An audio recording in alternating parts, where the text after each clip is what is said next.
I'm going to be using a scale for my reviews now. Basically, for every game I review, I will give a number out of 7. 7 is the best possible score, and 1 is the absolute worst. 1s are reserved for all-time lows, like Spyro Enter the Dragonfly or Sonic 06. 7 is for the all-time best. Really, really, really good games. Games will need to work hard as hell and need to be nearly flawless if they want to get a 7. Also, fun little fact, only one game in this series will be receiving a 1, and only one game in this series will be receiving a 7. Each number has a title as well. 1 is terrible, 2 is bad, 3 is mediocre, 4 is average, 5 is good, 6 is great, and 7 is excellent.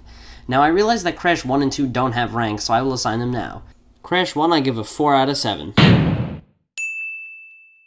And Crash 2 I give a 6 out of 7. Anyways, on with the review. Now, with the success of Crash 2, one has to ask this question. Has Naughty Dog played their trump card too early? Because think about it. Crash 2 was really good. Almost a little too good. So good that it would be nearly impossible to top it. Of course, remember that I said nearly. Also, let's replay this part from my Crash 2 review, and is a huge improvement, and is what I consider to be my second favorite game in the franchise. That's right, I said second, meaning that there is one game that is superior, that is the ultimate best Crash game, and it is not this one. Wait, hold on a second.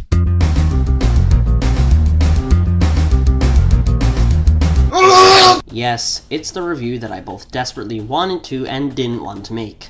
I wanted to make this review to get my points across and also offer a new perspective that really isn't expressed that whole lot on this game.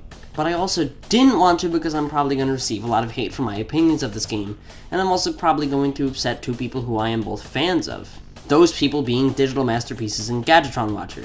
Now, let me get this out of the way first. I do not hate Crash 3. Don't worry, this isn't the game that's getting a 1. I don't think this game is bad at all.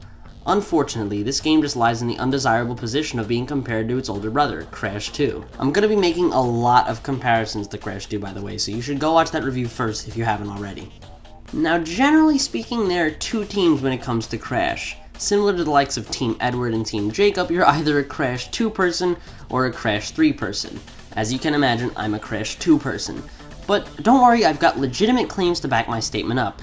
No, this isn't going to be a gaming in the Clinton years type video where I just go, this game is bad. Here's all the reasons why it is good. I have to be what I believe legitimate concerns as to why this game is inferior to its older brother, Crash 2. But like always, we need to cover our story first.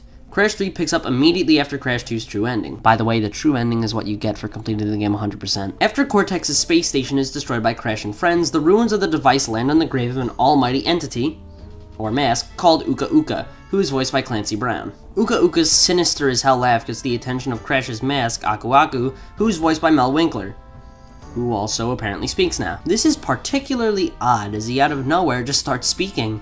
Sure, he said in the old games, but he didn't have tons of dialogue. Well, I'm not gonna complain. At least I can take Aku Aku seriously, unlike oh god. But I digress. Aku Aku has Crash and Coco run inside as he tells them the story of Uka Uka's origin. We then learn more about Uka Uka's backstory. As it turns out, Uka Uka has actually been giving Cortex orders to dispose of Crash the whole time and was just encased in stone. Uka Uka is now free and is sick of Cortex being a shitty final boss. So Uka Uka now decides that he will take over instead and has hired a new person to help him named N Trippy. Meanwhile, Aku Aku explains the same story to Crash and Coco from his perspective. As it turns out, Aku Aku was the one who locked Uka Uka in stone and did it to prevent this from happening. Oh, hey!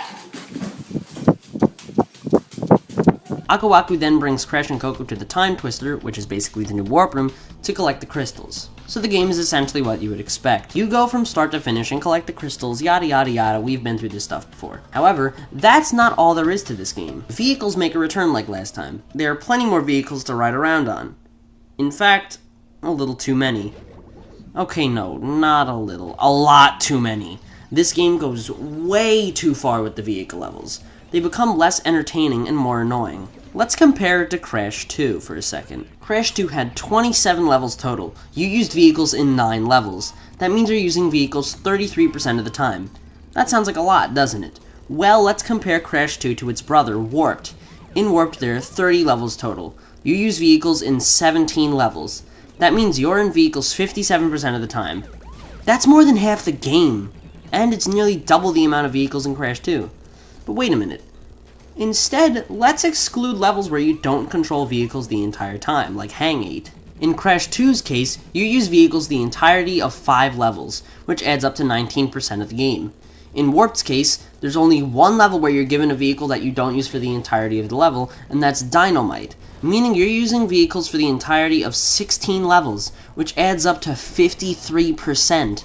That's more than triple the amount of Crash 2. Newsflash, that's way too many. Okay, let's calm down a second and think.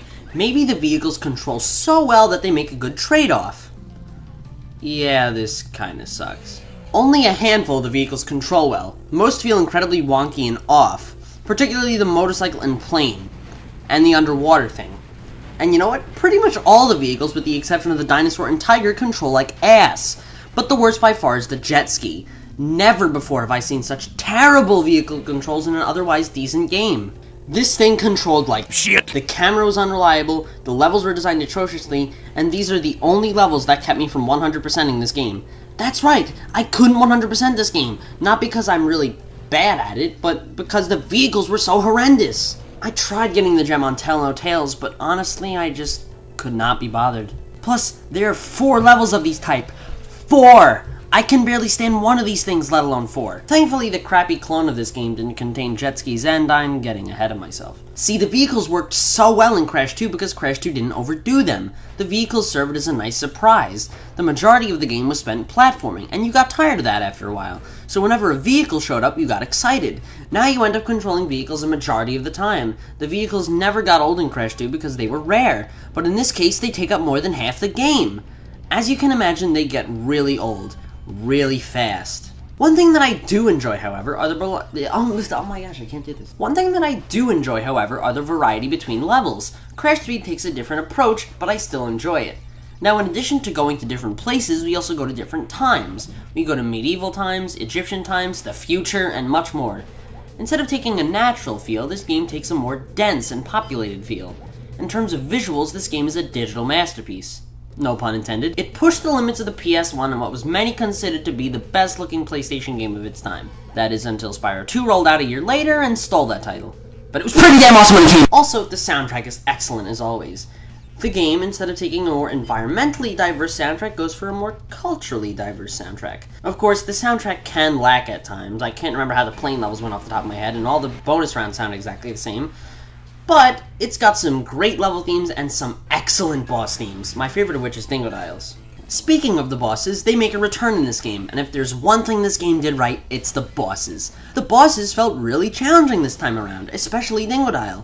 Hell, even Tiny gave me some trouble, and he's only the first boss. Also, they finally mastered the final boss. Crash 1's final boss was pathetic, and as for Crash 2, this game had a final boss? Huh. Yes, this game's final boss feels challenging. It feels big, it feels epic, and it feels tense. It's what a final boss should be. Again, it's no Spyro 2, but it's pretty damn awesome. Also, upon completing each boss, you gain a new power. These powers include a stronger body slam, the ability to jump higher, a longer spin, a bazooka of all things, and the ability to run faster. In addition to the new powers, we get new crates. One is called a slot crate, and honestly, I could have done without it. This crate will constantly switch between the different crate types, like question mark crates, one-up crates, and even Aku Aku crates. However, these can be annoying, because after a certain amount of time, they'll do this. Like that. That's what it sounded like, right? Oh, God, get the box! Get the box! Oh, fuck. Shit. Oh well. Well, we tried. What do you mean we? I would have got that. Like its predecessors, Warped doesn't end immediately after you defeat the final boss. Gems make a comeback again, and they act exactly as you would expect them to.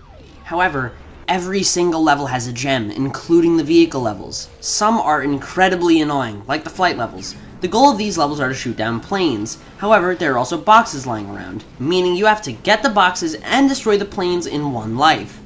Or so I thought. As it turns out, there's a glitch in this game called death warping.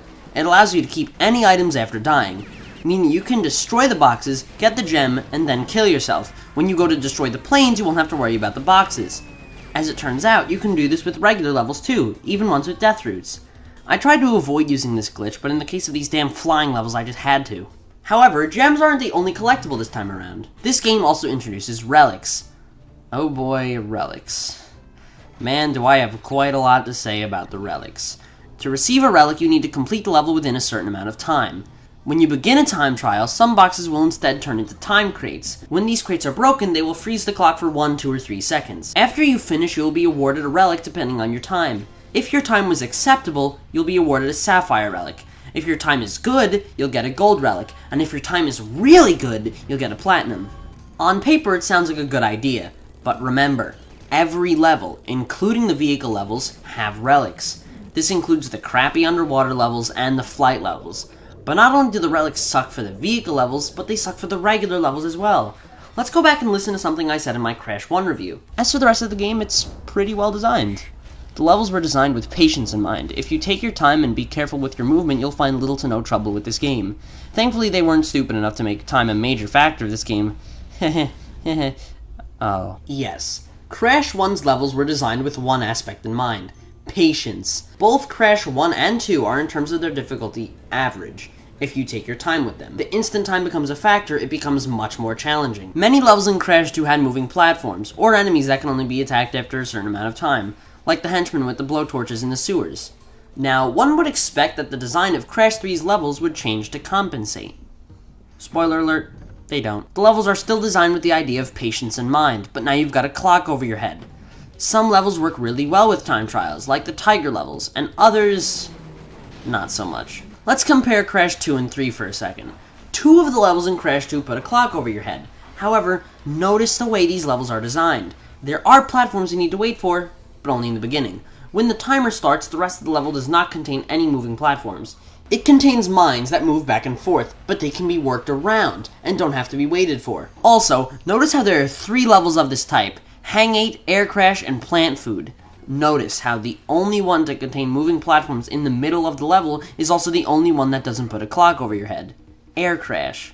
Now let's compare this to High Time, which is a platforming nightmare. This level is filled with moving platforms, enemies that require to be waited for, obstacles that can't be worked around without glitches, and many more.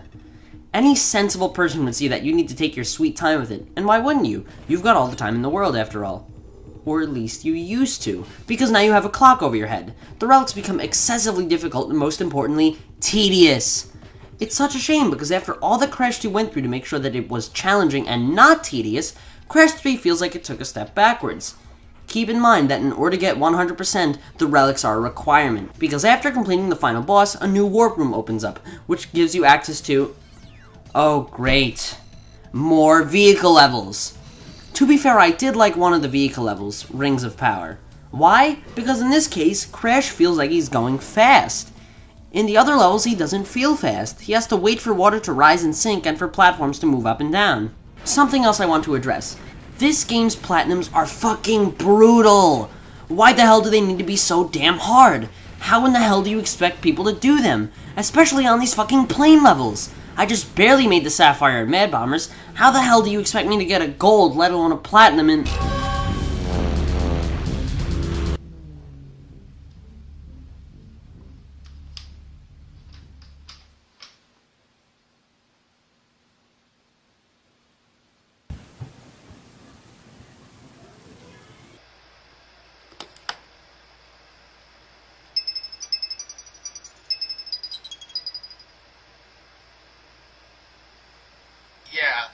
Dad? I think I just shit my pants. Also, Crash 3 lacks in secrets. It has 2 secrets, both of which I have no idea how you would think to find. What made Crash 2's secrets so great are how they were hinted at subtly. I'm gonna spoil some secrets from Crash 2 and 3 if you don't mind. Crash 2's secrets weren't impossible. Example, after you receive the box gem on Turtle Woods in Crash 2, if you go back and play it, you'll notice that the box counter says boxes out of 0 instead of the normal 65. Go through the level by getting 0 boxes, and a pleasant surprise will await you at the end. Now let's bring Crash 3 into the equation. This game only has 2 secrets, both of which seem to come out of nowhere. Seriously? How the hell was I supposed to know how to get grabbed by this pterodactyl during the gem route? Crash 3 is by no means a bad game, not in the slightest, but it's in the unfortunate position of being compared to its predecessor, Crash 2, which by comparison is the superior of the two. While Crash 3 may be inferior to Crash 2, that's not to say it still isn't tons of fun to play. Sure, the vehicles are annoying. Sure, the soundtrack may lack at times. Sure, the relics are a pain in the ass. But it's got some excellent graphics, great platforming, and some damn awesome bosses to boot. It's a game that you should definitely try if you're a fan of platformers. And hey, While I might not agree, a lot of people prefer this game to Crash 2. Play it yourself and you might just make up your mind. I give Crash Bandicoot 3 Warped a 5 out of 7. Now, this game serves as the finale to the Crash trilogy. Now that Crash's story is pretty much tied up, this begs the question, what's next for Crash Bandicoot? Join me next time for when I review Crash Team Racing.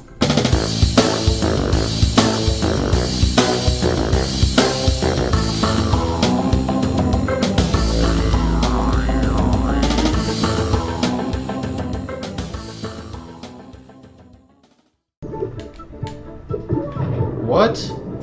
You jumped like into the club. It's easy to get. You just Easy to get. Yeah, you know, it's just easy to get. Well, well,